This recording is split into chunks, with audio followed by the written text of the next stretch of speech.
ਜੈਪੁਰ ਵਿਖੇ ਹੋ ਰਿਹਾ ਟਾਕ ਜਰਨਲਿਜ਼ਮ ਦੇ ਬਾਰੇ ਉੱਘੇ ਪੱਤਰਕਾਰਾਂ ਦਾ ਤੇ ਮੀਡੀਆ ਦੇ ਨਾਲ ਡਾਇਰੈਕਟਲੀ ਇਨਡਾਇਰੈਕਟਲੀ ਜੁੜੇ ਹੋਏ ਹੋਰ ਲੋਕਾਂ ਦਾ ਕੀ ਕਹਿਣਾ ਹੈ, ਉਹਨਾਂ ਨੂੰ ਕਿਵੇਂ ਲੱਗਿਆ ਇੱਥੇ ਆ ਕੇ ਤੇ ਮੀਡੀਆ ਦੇ ਰੋਲ ਬਾਰੇ, ਪ੍ਰੈਜ਼ੈਂਟ ਰੋਲ ਬਾਰੇ ਤੇ ਫਿਊਚਰ ਬਾਰੇ ਉਹ ਕੀ ਆਪਣੀ ਰਾਏ ਦਿੰਦੇ ਨੇ, ਉਹਨਾਂ ਦੇ ਨਾਲ ਗੱਲਬਾत करते हैं तो जानने की कोशिश करते हैं।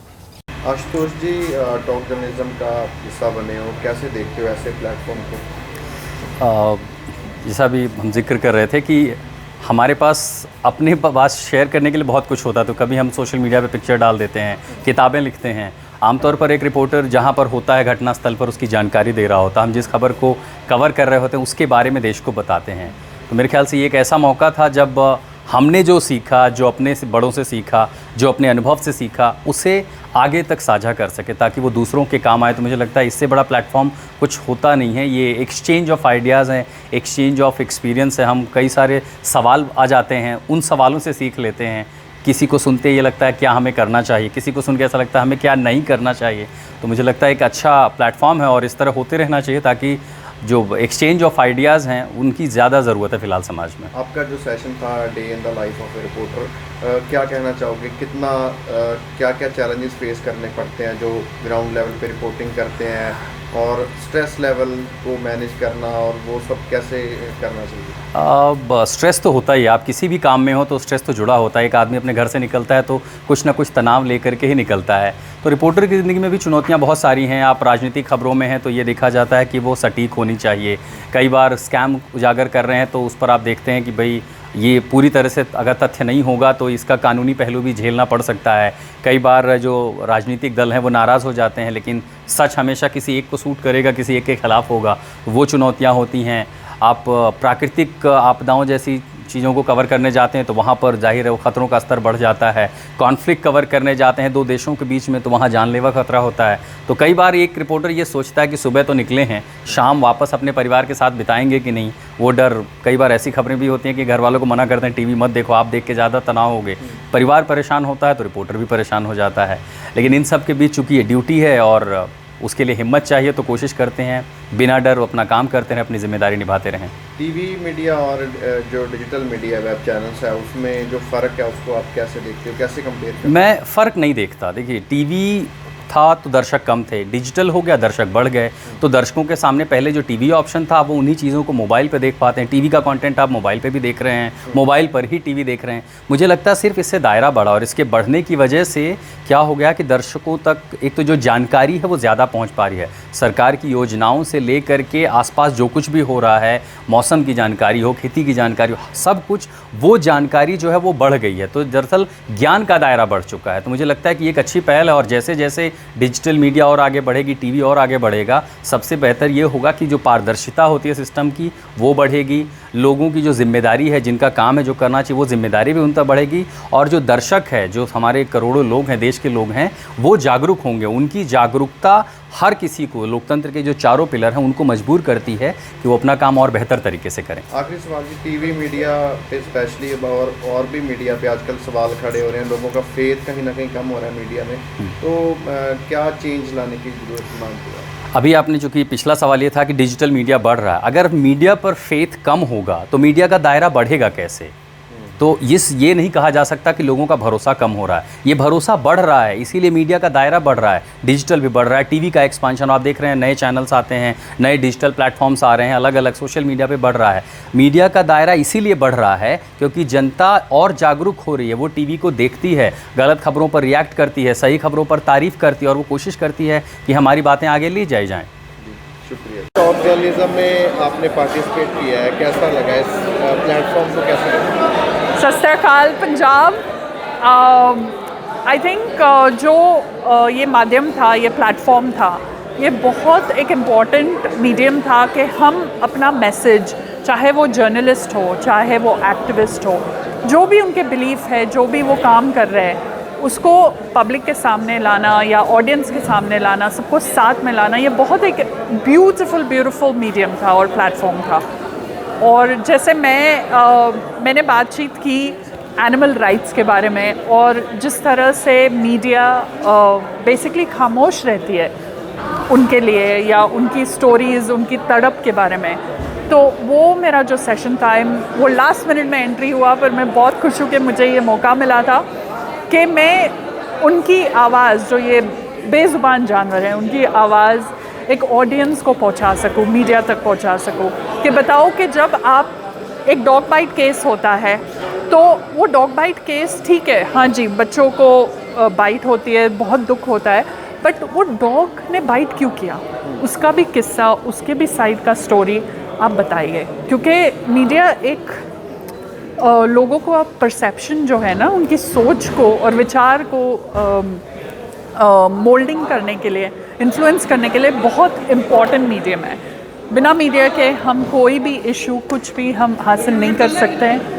इसलिए मीडिया में positive news stories about animals, पर्यावरण आना बहुत ज़रूरी है। अब डिजिटल मीडिया का टाइम है, तो डिजिटल मीडिया में आप क्या डिमांड करोगे, किस तरीके से जो एनिमल्स का जो पक्ष है वो दिखाना चाहिए? आई थिंक डिजिटल मीडिया का रोल ये होता है कि पॉजिटिव स्टोरीज़ बताए।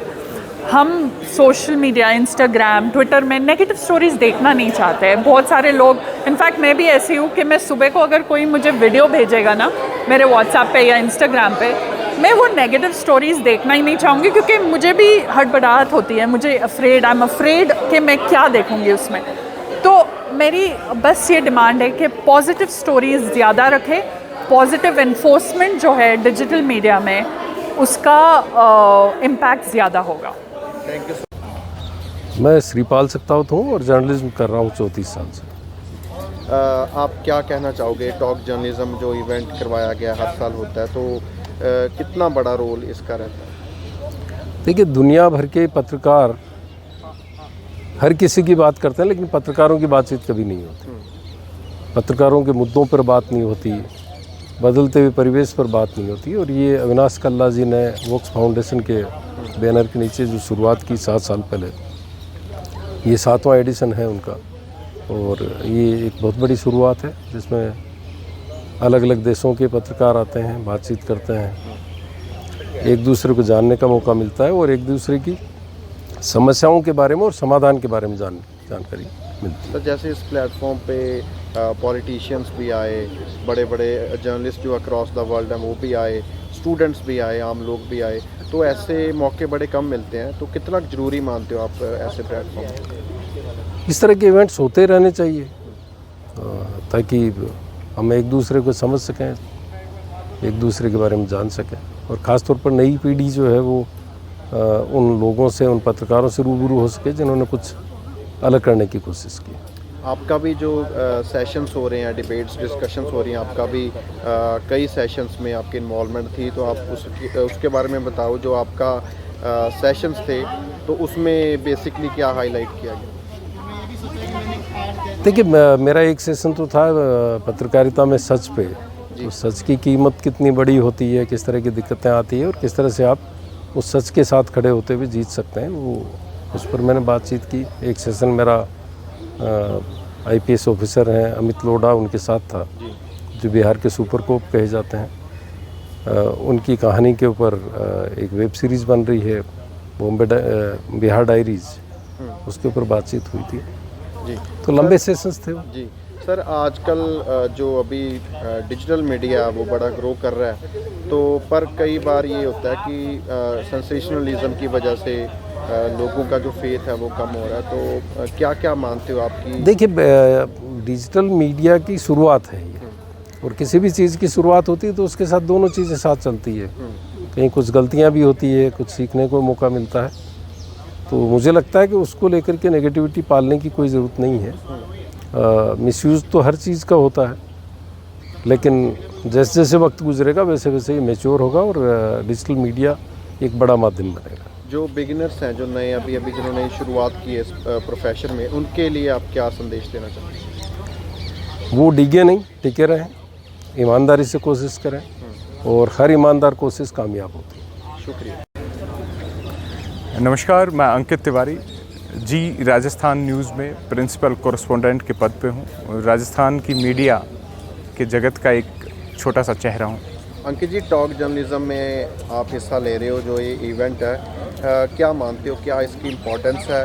और हर साल करवाया जाता है, तो इससे अपने जर्नलिज़्म का जो प्रोफेशन है तो इसके लिए कितनी बड़ी अहमियत है? देखिए, अगर शरीर विज्ञान की बात करें तो हमारे शरीर को मिनरल्स, विटामिन्स, आयरन, बहुत सारी चीज़ें चाहिए होती है, यानी कि एक फूड चाहिए होता है। और जब हम इसे जर्नलिज्म के साथ हम इसे जोड़ें तो जाहिर तौर पर कुछ विचार होने चाहिए, कुछ नए संवाद होने चाहिए, कुछ बातें होनी चाहिए और एक दृष्टिकोण होना चाहिए कि किस तरीके से हम आने वाली पीढ़ी को, आने वाले जो लोग हैं जो पत्रकारिता में आ रहे हैं या समाज को एक दिशा देने में कामयाब रहे हैं। तो जाहिर तौर पर एक खुराक मिलनी चाहिए, तो टॉक जर्नलिज्म में ऐसी ही खुराक मिलने की पूरी संभावनाएं रहती हैं।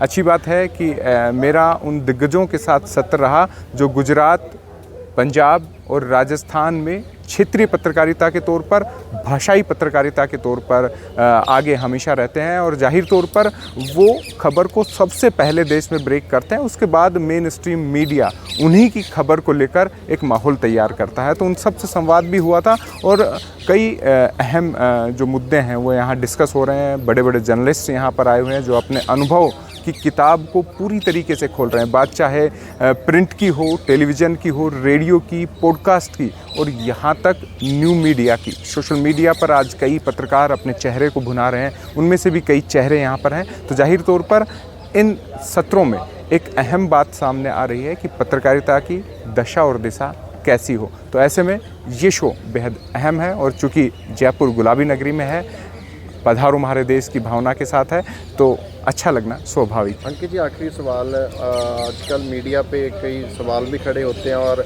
कई लोगों का फेथ भी जो है वो कम होता जा रहा है सेंसेशनलिज्म की वजह से, या जो अनरेगुलेटेड ग्रोथ हो रही है स्पेशली डिजिटल मीडिया में।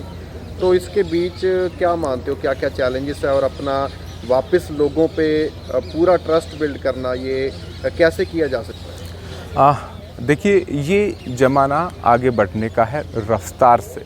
लोग तेज़ी से बढ़ते हैं, हर हाथ में सोशल मीडिया है। ऐसे में कोई भी फेक कंटेंट को तेज़ी से प्रसारित करना आसान है, लेकिन विश्वास सहज तौर पर होता है उसी पर जो सच है, सच के करीब है।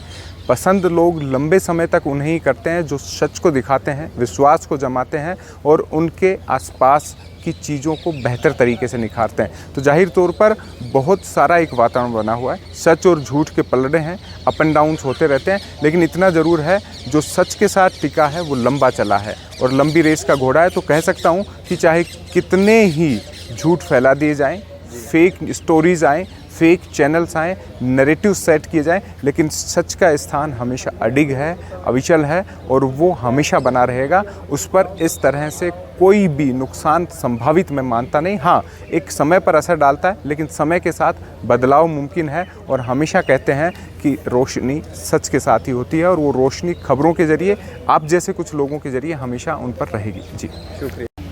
कुणाल जी, आप टॉक जर्नलिज्म का हिस्सा बने हो, पहले तो ये बताओ इस इवेंट को कैसे देखते हो? मेरी नज़र में ये जो इवेंट है, ये राजस्थान में सबसे अनूठा एक इवेंट है। रीज़न उसका ये है कि आप यहाँ पे जब आते हैं, यहाँ पे अलग अलग सेक्टर्स के लोग हैं, डिजिटल प्लेटफॉर्म्स के हैं, प्रिंट जर्नलिज्म के हैं, इलेक्ट्रॉनिक जर्नलिज्म के हैं, तो आपको एक कनेक्ट महसूस होता है। आप उनके पास में बैठते हैं, आप उनसे सुनते हैं, उनके विचारों से अपने विचार कितने मैच खा रहे हैं ये भी देखते हैं और क्या नया है मार्केट के अंदर और हमारी सोसाइटी के अंदर और हमारे देश के अंदर, उसको जानते हैं। अच्छा, ये जैसे इसमें अक्रॉस द वर्ल्ड जर्नलिस्ट जो हैं अटेंड करते हैं सेशंस, डिबेट्स में हिस्सा लेते हैं, डिस्कशंस में, तो इससे आम जनता है, आपके जैसे जो लोग हैं वो उनको सुनते हैं, क्वेश्चंस भी कर सकते हैं। तो इससे क्या लगता है कि मीडिया को कितना जानने का मौका मिल जाता है? देखिए, मेरी नज़र में मुझे ऐसा लगता है कि एक पारदर्शिता जो है वो यहाँ पर कायम रहती है इस तरह के जर्नलिज्म फेस्ट में। और मैं तो अगर मेरी बात करूँ तो फिर for me it's like a fan boy moment. मैं फर्स्ट सीज़न से इनके साथ जुड़ा हूँ एज अ वॉलंटियर। पहले मैं यहाँ पे जुड़ा था और फिर अब फ़ैन बॉय वाली बात जैसे कि मैंने आपको बोली। और हाँ, तो हम बात कर रहे थे पारदर्शिता की, तो एक मीडिया के प्रति जो पारदर्शिता है वो इस तरह के इवेंट से मुझे ऐसा लगता है थोड़ी ज़्यादा इम्प्रूव होती है। रीज़न बीइंग कि आप टीवी पे कोई विचार सुनते हैं तो आपके दिमाग में 100 तरह की बातें आती कि शायद कोई प्रोपेगेंडा तो नहीं है या फिर इसमें किसी तरह का कोई फ़िल्टर तो नहीं है, लेकिन यहाँ जो है ये लाइव है, एकदम प्रत्यक्ष है, आपकी आंखों के सामने है।